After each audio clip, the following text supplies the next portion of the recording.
ప్రపంచంలో ఎక్కడ యుద్ధం జరిగినా పెద్ద సంఖ్యలో సైనికులు సామాన్య ప్రజలు మరణిస్తూ ఉంటారు. అయితే అమెరికాలో ఆయుధాల వ్యాపారులు మాత్రం డాలర్ల పంట పండిస్తారు. అంతిమంగా లాభపడేది అమెరికాలోని ఆయుధాల కంపెనీలే. ఇక మూడో ప్రపంచ యుద్ధం అంటూ వస్తే పరిస్థితి చెప్పకర్లేదు. ఆయుధాల కంపెనీలకు పండగే పండగ. వాస్తవానికి అమెరికాలో జనాభా కంటే తుపాకులే ఎక్కువ. ఈ నేపథ్యంలో మాస్కో ఉగ్రవాద దాడి వెనుక అమెరికా ఉందా అనే అనుమానాలు వస్తున్నాయి.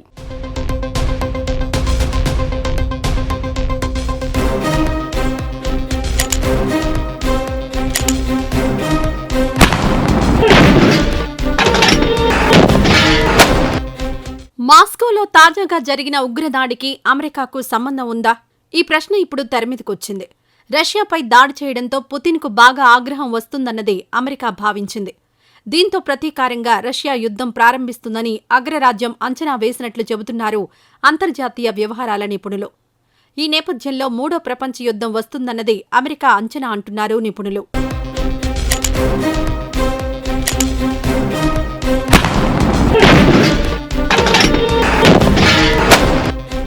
మూడో ప్రపంచ యుద్ధం అంటూ వస్తే ఆయుధాల పరిశ్రమకు పండగే పండగ. ప్రపంచవ్యాప్తంగా ఆయుధాల వ్యాపారానికి కేర్ ఆఫ్ అడ్రస్ అమెరికానే. అగ్రరాజ్యానికున్న అనేకానేక ఆదాయ వనరుల్లో ఆయుధాల బిజినెస్ ఒకటి. ప్రపంచంలోనే అతిపెద్ద ఆయుధాల ఎగుమతిదారు ఇప్పటికీ అమెరికానే. ప్రపంచంలోనే మొత్తం ఆయుధ వ్యాపారంలో 37% వాటాను కలిగి ఉంది అగ్రరాజ్యమైన అమెరికా. ఒక నివేదిక ప్రకారం ఇప్పటివరకు వివిధ సందర్భాల్లో మొత్తం 96 దేశాలకు ఆయుధాలను సరఫరా చేసింది అమెరికా.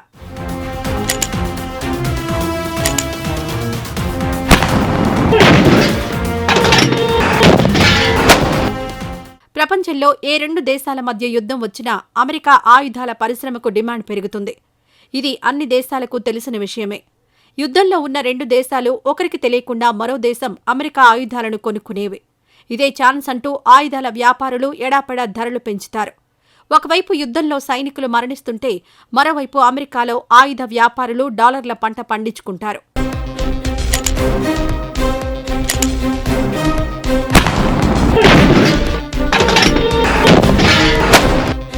ఈ పరిస్థితిలో మూడో ప్రపంచ యుద్ధం అంటూ వస్తే ప్రతి దేశానికి ఆయుధాలు అవసరమవుతాయి.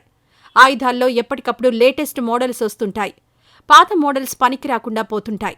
దీంతో అత్యంత అధునాతన ఆయుధాల కోసం అన్ని దేశాలు అమెరికా బాట పడుతుంటాయి. అక్కడి వ్యాపారులు అడిగినన్ని డాలర్లు చెల్లించి అవసరమైన ఆయుధాలు కొనుక్కుంటాయి.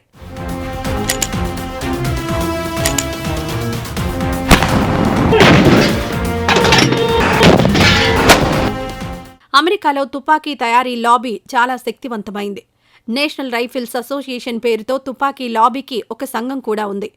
నేషనల్ రైఫిల్స్ అసోసియేషన్కు రాజకీయంగా పలుకుబడి ఎక్కువ. సెనేట్ సభ్యులతో పాటు దేశ అధ్యక్షుడి వరకు నేషనల్ రైఫిల్స్ అసోసియేషన్కు సంబంధాలుంటాయి. ఎన్నికలొచ్చినప్పుడల్లా రెండు పార్టీలు రిపబ్లికన్, డెమోక్రటిక్ పార్టీలకు నేషనల్ రైఫిల్స్ అసోసియేషన్ నుంచి భారీ ఎత్తున విరాళాలు అందుతుంటాయి. దీంతో వైట్ హౌస్లో ఏ ప్రభుత్వం వచ్చినా నేషనల్ రైఫిల్స్ అసోసియేషన్ ప్రయోజనాలను దెబ్బతీసే ఎటువంటి నిర్ణయం తీసుకోదు.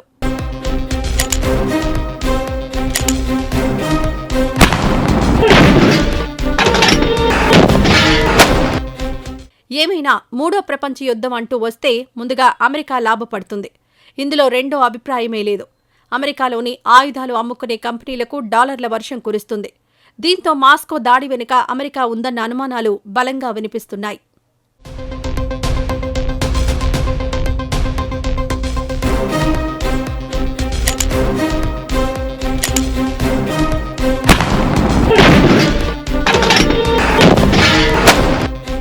ఏమైనా మాస్కోలో జరిగిన ఉగ్రవాద దాడి ఇప్పటికీ ఒక మిస్టరీనే. ఉక్రెయిన్ చేసి ఉంటుందని పుతిన్ బలంగా నమ్ముతున్నారు. అయితే ఆయుధాల అమ్మకాల కోసం అమెరికాయే దాడి చేయించి ఉంటుందన్న అనుమానాలు తలెత్తుతున్నాయి.